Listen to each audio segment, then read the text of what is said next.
유쾌하고도 신나는 시사 토크쇼 오태훈의 시사본부. 네, 시사본부 한 주간의 미리 보는 정가 이슈 정치 구말리 시간입니다. 오늘은 특별한 분과 함께하겠습니다. 요즘 종횡무진 바쁘신 분이죠. 정두원 전 의원과 함께 주간 정치 현안 짚어보겠습니다. 어서 오십시오. 네, 안녕하세요. 예, 저희 시사본부에서는 처음 모셨는데요. 요즘 그렇네요. 근황도 좀 전해주시죠. 근황은 뭐 별별 없어요.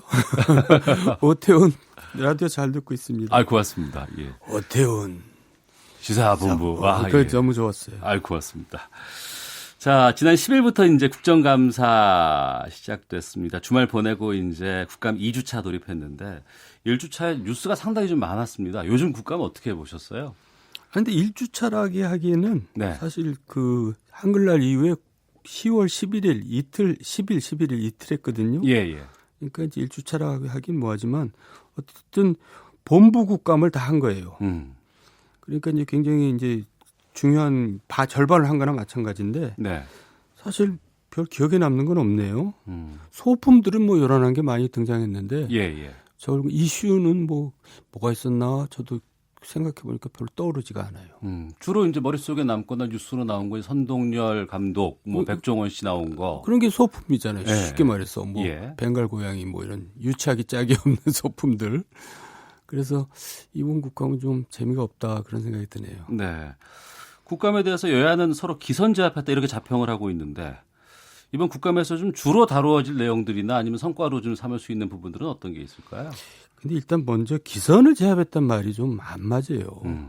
국정감사는 정부를 견제하고 감시하는 국회 본연의 기능이거든요. 예, 예. 그럼 여야가 서로 경쟁적으로 정부를 이제 감독을 하고 감사를 해야 되는데 네. 서로 기선을 잡아도 여야가 싸우는 장이 아니에요. 그러네요. 그러니까, 예, 맞습니다. 그러니까 예, 예. 국민들이 그게 헷갈리는 거예요. 어. 왜 국정감사 한다면서 왜 자기네들끼리 싸우지? 음. 이건 우리가 근본적으로 한번 물어볼 필요가 있는 얘기고요. 네. 어쨌든 뭐 이제 민생 문제하고 음. 남북 문제하고 그런 게 제일 중요한 문제겠죠. 국감 전반적인 키워드는. 네. 그런데 이제 사실 그런 거는 사실 언론에서 별로 관심이 없어요. 언론에서는 늘 이렇게 싸우는데 좀 관심이 많은 것 같아요. 이번 20대 국감이 특히 그런 겁니까? 아니면 이전에도 그랬어요? 원래 그래요. 그래서 국감하기 전에는 언론의 모든 이제 사설이 뭐라고 나냐면 이번에야말로 정책 국감을 하고 정쟁 국감을 하지 마라 이렇게 나오는데 예. 정작 정책 국감을 하면 언론에 보도가 잘 안 돼요. 정쟁 국감을 해야 보도가 되지. 네. 그래서 저 경험도 옛날에 환노위인가를 했었는데 진짜 열심히들 했거든요. 예, 근데 예. 아무도 보도가 안 되니까 야 우리 한번 싸울까 그런 얘기 한 적도 있어요. 그런 말씀들을 하세요. 그러니까 준비를 많이 해야 되고 여러 가지 것들을 많이 파악하고 알아야 되는데 네. 정작 언론에서는 소품이라든가 특정 증인을 신청을 해야지만 이슈로 삼는데 네. 이게 언론의 문제인 건지 아니면 의원들의 활동의 문제인 건지. 이제 서로 문제이기도 하죠. 그러니까 이제 뭐 좋은 거 꼭 나오고 뭐 공함 치는 거 꼭 나오잖아요. 예, 예.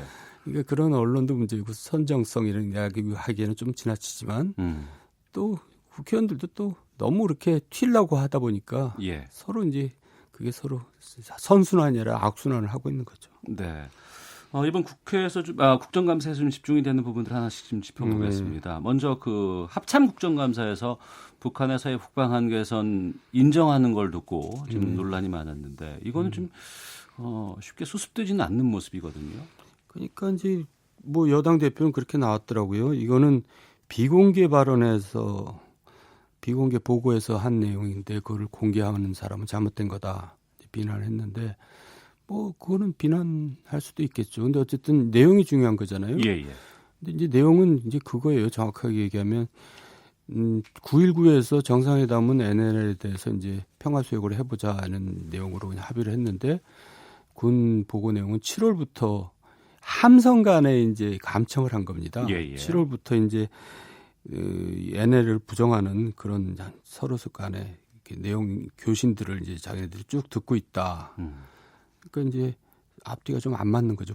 북한의 태도가. 그러니까 북한이 좀 이중적인 지금 모습을 보이고 있는 건지 아니면 군부에서 좀 반발하고 있는 건지 아니면 국가 정책의 그 대강이 밑에까지 전달이 안 되는 건지 네. 하여간 그거는 우리가 여러 각도로 이제 짚어볼 수는 있죠. 국회의원이. 예. 그리고 이제 대통령은 거기에 대해서 강력히 이제 변명 아닌 해명 내지는 이제 그거는 아니다라고 이제 적극적으로 얘기를 하셨으니까 우리가 추후 이제 북한이 어떻게 공식적으로 어떻게 나오는가를 또 지켜봐야 되겠죠. 네. 대통령 관련해서는 이제 강정마을 사면 발언을 놓고도 이제 국정감사 현장에서 파행을 빚기도 했는데 이 부분은 어떻게 보세요? 저는 저기는 제 개인적으로는 좀 불만이에요.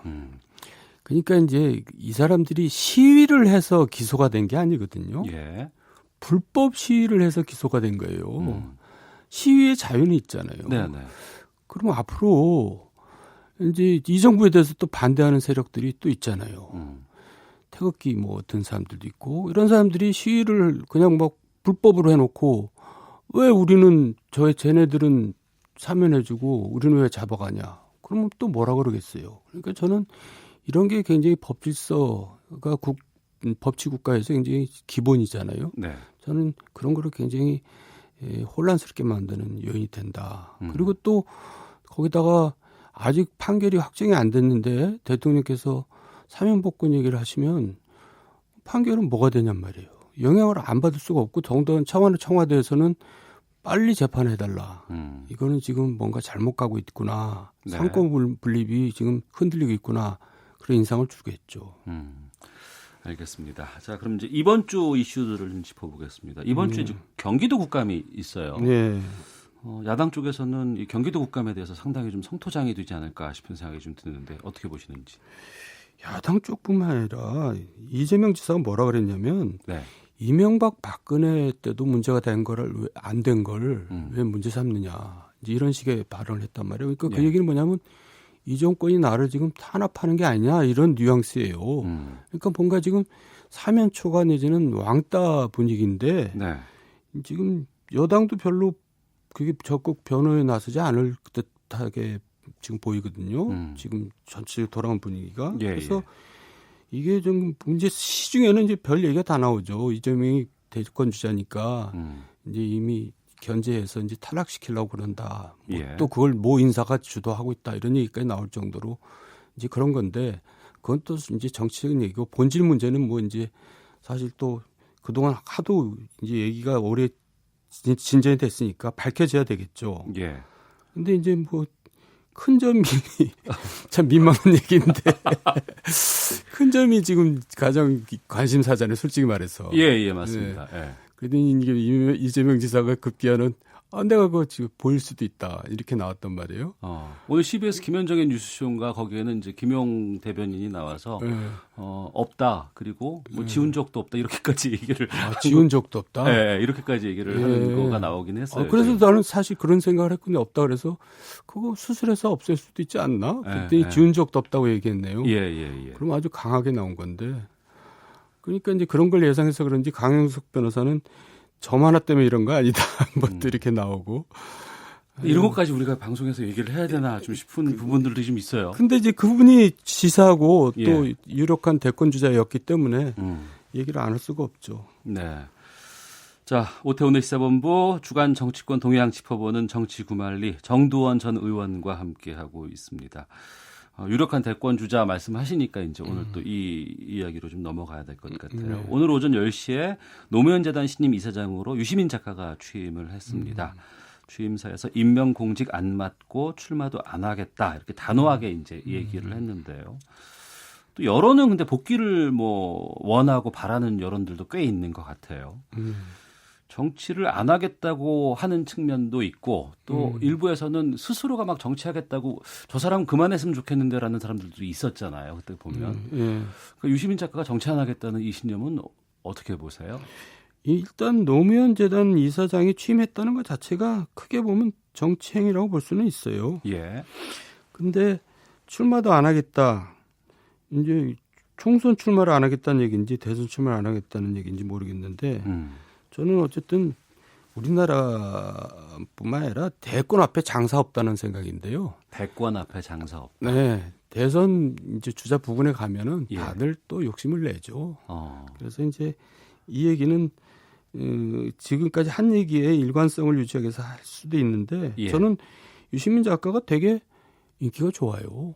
그럼요. 그동안에 네. 뭐 방송하면서 또 책 쓰면서 상당히 이미지 관리도 잘했고 그래가지고 이 대중성이 굉장히 커졌거든요. 그러니까 네. 저는 앞으로 저 차기 대선에서 유력한 주자로 부상할 거라고 봐요. 본인이 원치 않더라도 예, 여론에 의해서 그런 게 더 오히려 더 정치적인 수사일 수 있죠. 그러니까 문재인 현 대통령도 지금 그렇게 여론에 의해서 만들어진 거 아니겠습니까? 예, 그러니까 제 얘기는 출마 안 하겠다. 그런데 많은 사람들이 당신은 출마해야 된다라고 하는 분위기가 더 좋을 수도 있죠. 예.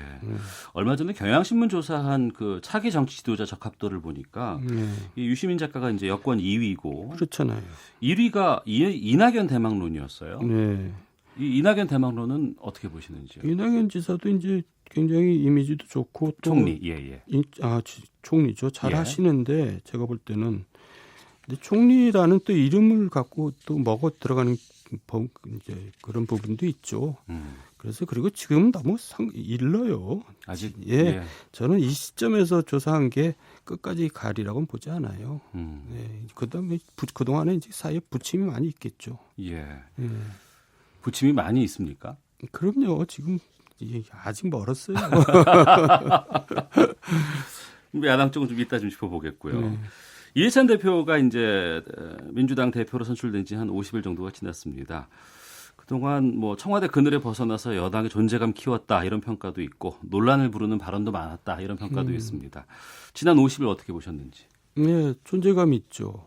근데 이제 간단히 말해서 존재감이 긍정적이었냐, 이제 부정적인 측면도 꽤 있었어요. 네. 그래서 뭐 저는 민주당의 홍준표가 되는 것 같다는 얘기도 이제 한 적이 있는데 당에 도움이 안 된다는 얘기죠. 네. 그 걔네 캐릭터가 너무 강하기 때문에 그런 건데 이제 솔직히 얘기해서 재승박덕이라는 얘기 있잖아요. 그러니까 이제 이분이 이제 정치도 오래 하셨고 연세도 많이 드셨으니까 네.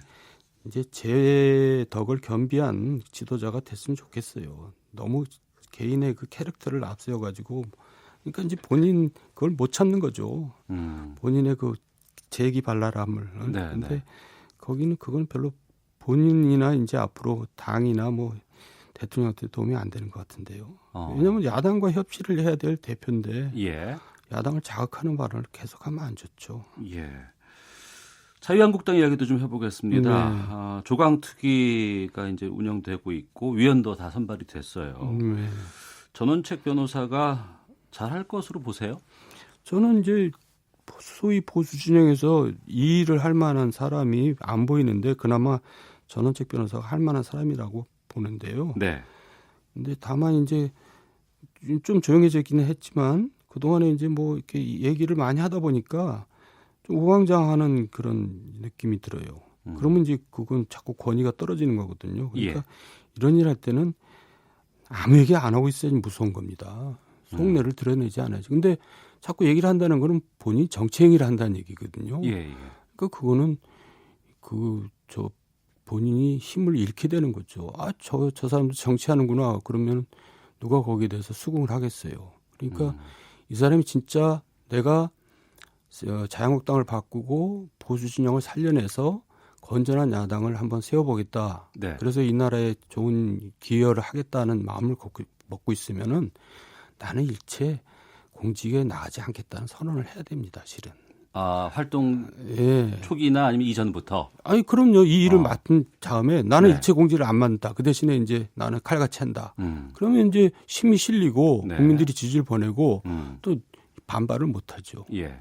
그 점이 아쉬워요. 어. 뭐 99%라고 얘기했는데 네. 그 1%라는 얘기가 하겠다는 얘기거든요. 그러니까 이제 나는 진짜 정치를 안 하겠다고 마음 먹고 이런 일은 해야지 되는데 그렇지 않기 때문에 저는 이 일이 잘 안 될 거라고 보는 거예요. 네. 저 개인적인 생각으로는 자유한국당 개혁을 위해서는 정두원 의원께서도 좀 여러 가지 활동을 해 주실 수 있지 않았을까 싶기도 하고 제안도 있지 않았을까 싶기도 한데. 뭐 제안은 없었고요. 예. 저는 사실 이명박 이제 대통령 얘기가 또 나올지 모르지만은 이제 선고가 물론 3심까지 나와야 되지만 1심 선고에서 15년이 나왔잖아요. 예. 물론 저도 이명박 정부 때 쓴소리 많이 하고 감옥까지 갔지만은 이명박 대통령 되고 서울시장 되는데 많은 기여를 한 사람이거든요. 그러니까 저도 책임이 있습니다. 예. 그러니까 이제 저도 사실 뭐 자숙하고 있어야 될 때죠.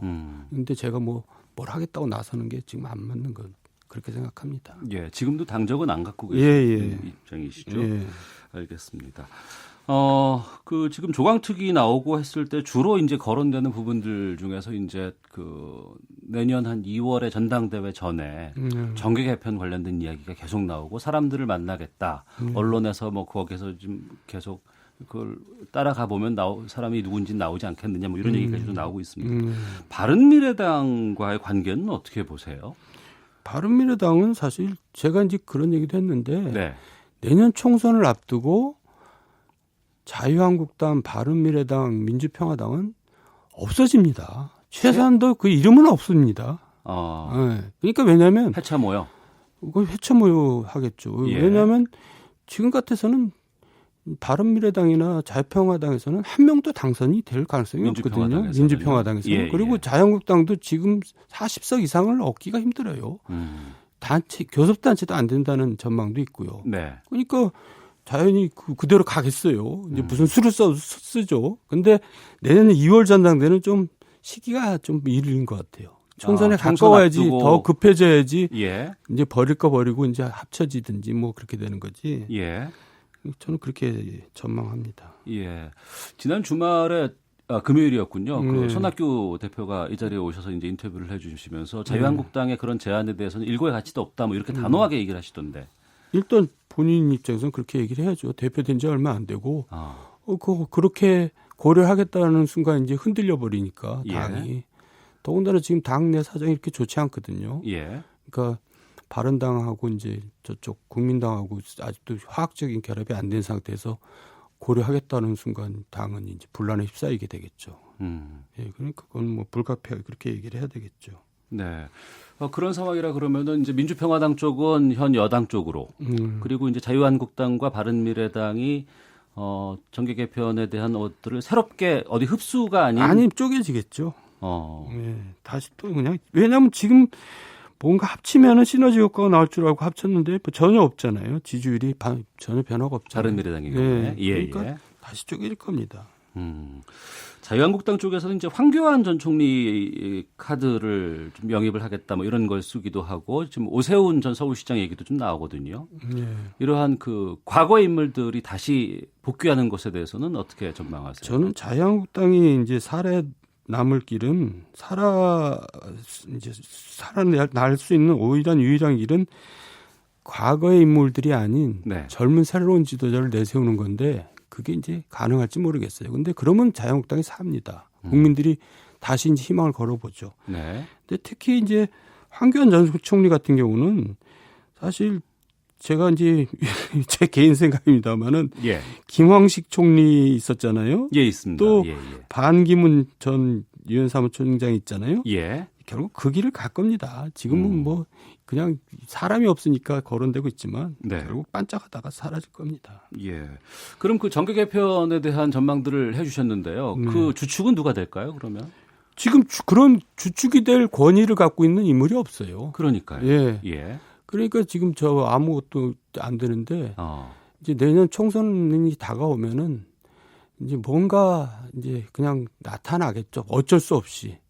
뭐 그래서 이제 지금 자유한국당에서는 뭐 집단 지도 체제 얘기도 나오고. 네. 왜냐하면 그만큼 중심 인물이 없다는 얘기죠. 그러니까 저는 지금 여당이 여러 가지 어려움도 있지만 그래서 야당의 지도자가 뚜렷하게 없기 때문에 여당이 다음 총선에서도 유리할 것이다 그렇게 저는 전망합니다. 네, 그 얘기는 정계 개편은 당의 중심으로 움직이는 것보다는 누군가 새로운 사람 그렇죠. 예, 아무래도 예. 지도자가 중요하죠.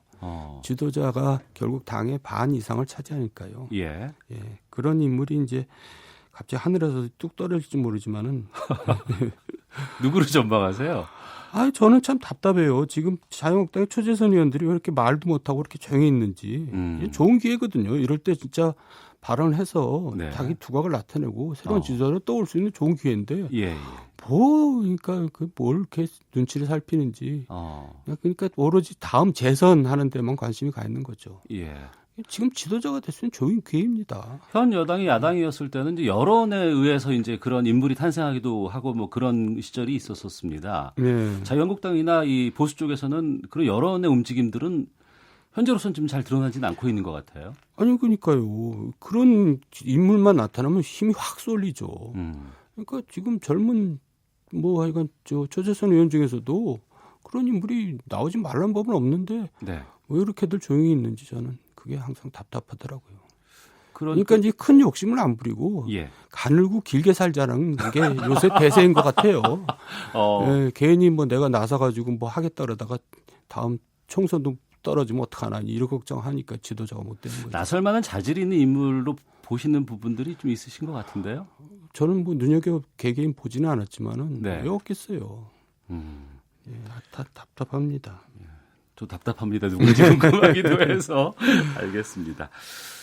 이명박 전 대통령 말씀을 좀 나눌까 합니다. 이제 항소를 결정을 했어요. MB를 서울시장과 대통령 되는데 많은 역할을 하셨잖아요. 예. 이번 그 1심 선고 보시고는 어떠셨어요? 그러니까 아까도 얘기했지만, 예. 그러니까 저로서는 책임이 있죠. 이제 그래서 정말 사과를 해야 되고 죄송하다는 말씀을 드려야 되는데, 일단 MB 본인도 현실을 직시하고 이거를 받아들이고 그렇게 가셔야 되는데 그렇지 않고 또 일반범처럼 뭐 항소하고 뭐 이런 게 저는 본인을 위해서도 별로 좋지 않다고 생각해요. 왜냐하면 마냥 거기 계실 수는 없잖아요. 예. 그러려면은 국민들로부터는 뭔가 조금 동정이랄까 이런 걸 좀 받을 필요가 있는데 그걸 뭐 나는 아니다라고 굳이 그렇게 제가 볼 땐 대세는 벌써 이미 꺾였는데 그래서 좀 안타깝습니다. 제 얘기를 방송으로는 못 듣고 하여간 좀 들어봤으면 좋겠어요. 알겠습니다. 자, 주간 정치권 동향 짚어보는 정치구말리 오늘 정두원 전 의원과 함께했습니다. 오늘 말씀 고맙습니다. 네, 감사합니다.